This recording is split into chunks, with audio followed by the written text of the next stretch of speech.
Hello everyone. Welcome to my channel. Please subscribe and keep watching more details. Housewives mess.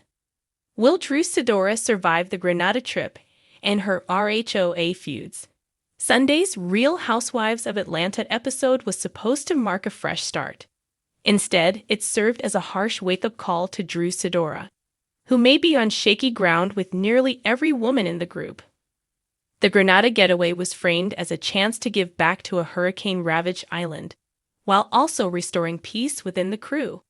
Led by Kelly Farrell and Shamia Morton, the trip's tone quickly changed. Before takeoff, Porsha Williams and Drew tried mending fences, but their convo got rocky when Porsha confronted Drew about rumors linking her to ex-fiance Dennis McKinley. Porsha even brought up a man named Black, allegedly a friend of Dennis, that Drew is reportedly dating. Drew fired back, "Well, aren't you dating, future, and not talking about it?" Porsha shot down the claim, chalking it up to gossip. However, this rumor was first started by her estranged husband, Simon Gobadia. Angela Oakley and Fedra Parks finally met when the group arrived at the airport, and while Angela was cordial, Fedra wasted no time with a ruthless confessional jab. "Angela is the oldest young woman I've ever met. I hope her personality is more youthful than her face." Initially, things were all good, with Porsha and Angela even celebrating them sharing a room. Unfortunately, dinner turned dramatic fast. Drew reignited old beefs with Shamia, relabeling her Porsha's lapdog. The two quarreled for a bit before the attention was turned to Drew and Porsha.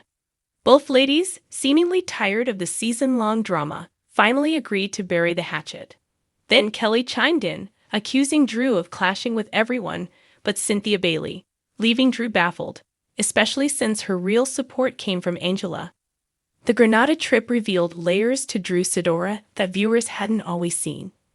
Beneath the shade-throwing and the confessionals was a woman navigating fame, friendships, and fierce female dynamics in real time. And while she may not have emerged from the trip entirely unscathed, she walked away with something more valuable than peace: power. Power to speak her truth, power to own her flaws, and power to decide whether she'll continue this housewife's journey or bow out on her own terms. So, will she survive? RHOA fans are divided. Some want Drew off the show, claiming she's too sensitive for the cutthroat ensemble. Others argue she brings an authenticity that's desperately needed amid manufactured feuds and endless shade. What's certain is this: Grenada changed the game, not just for Drew, but for the cast dynamic as a whole. Alliances have shifted, secrets were spilled, and next season promises a reckoning. If Sidora can weather the storm and emerge more self-assured, more strategic, and just a little less reactive, then yes, she may not only survive Grenada, she may just dominate the next chapter. Because in the world of housewives, survival isn't about avoiding drama. Tropical breezes, it's about mastering crystal waters, and Instagram-worthy resort wear should have made Bravo's latest Real Housewives of Atlanta trip to Grenada a serene escape. But if there's one rule in the Housewives universe, it's this: paradise never stays peaceful for long, especially when Sidora is in the mix. Grenada was supposed to be a girls' trip, not a gladiator match. But Drew, still raw from a season of shade, side-eyes, and shifting alliances, packed more emotional baggage than Louis Vuitton ever could. The group may have arrived in the spice aisle with matching sarongs and fruity drinks in hand, but it took less than 48 hours for the coconut shell to crack, and Drew found herself at the center of the storm. Flashbacks and foresight. From her first peach-holding season, Sidora has never been a stranger to the drama. She's the actress-turned-singer-turned-housewife who tried to balance Hollywood hustle with Atlanta's haute chaos. But somewhere between relationship woes, vocal warm-ups, and wig snatches, Drew's journey on RHOA has been anything but smooth sailing. Before Grenada, Drew had unfinished business with nearly everyone. Sanya Richards-Ross had accused her of faking the funk. Kenyon Moore questioned her authenticity. Marlo Hampton, as always, had opinions. And Sherry Whitfield, well, that was a volcano waiting to erupt. It was all boiling beneath the surface, just waiting for a sandy setting and a sunset dinner to explode. Arrival in paradise. At first, things looked promising. The ladies arrived in Grenada to steel drums, rum punch, and enough printed caftans to clothe a cruise ship.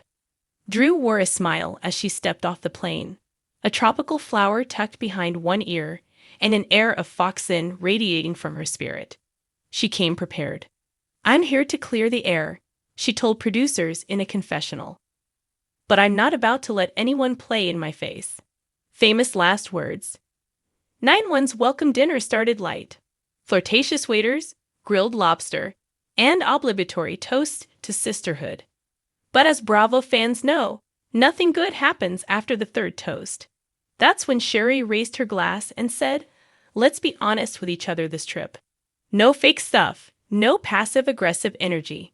If you've got something to say, say it." Cue the record scratch. Drew blinked, Kenya sipped, Marlo smirked, and the passive aggression turned into a full-blown spice war. The Sherry Showdown. Sherry wasted no time. "Drew, you said some things on your podcast that I felt were directed at me." Drew, caught off guard but not unarmed, countered. "I never mentioned your name, Sherry. If the shoe fits, maybe it's time for a new pair." That's when the trip went from Housewives getaway to Survivor. Peach Edition. Back and forths flew like grenades, ironically fitting for Grenada. Accusations, receipts, and replays from previous episodes were quoted with lawyer-like precision. Sherry accused Drew of being two-faced. Drew claimed she was misunderstood. Marlo interjected with an unsolicited sermon. Sonia tried to mediate but only added more fuel to the fire. Kenya, queen of strategic silence, watched, sipped, and saved her venom for another night.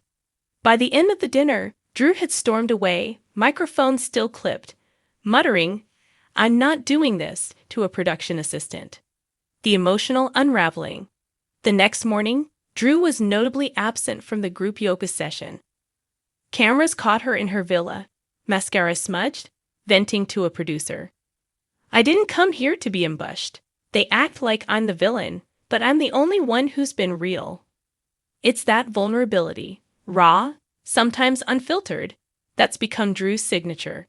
She's messy, yes, defensive, often, but unlike some of her castmates, she wears her heart on her highlighter-colored sleeve. Later that day, the producers orchestrated a healing circle on the beach. Everyone was told to bring a grievance and leave with a resolution. A noble idea, if not completely naive. Drew agreed to attend, but she came guarded. Her words were careful. Too careful. Kenya called her out for being evasive. "We can't move forward if you're not being real, Drew." That's when the tears came. Drew, voice cracking, admitted that the feuds were affecting her mental health, that she felt isolated, that the constant nitpicking and narrative spinning had taken a toll on her spirit. For a moment, there was silence. Real silence, not Bravo-produced awkwardness, but genuine empathy. Even Marlo looked moved. Redemption or retreat. By day 4, the mood had shifted. The feuds cooled, if only slightly. There was a group spa day where Drew laughed for the first time. A late-night karaoke session where she belted out a power ballad, earning a standing ovation from a few tipsy castmates. Kenya even gave her a reluctant smile. But Drew's future on the show remains uncertain. Is she a phoenix rising from reality TV ashes, or a housewife teetering on the edge of her final season?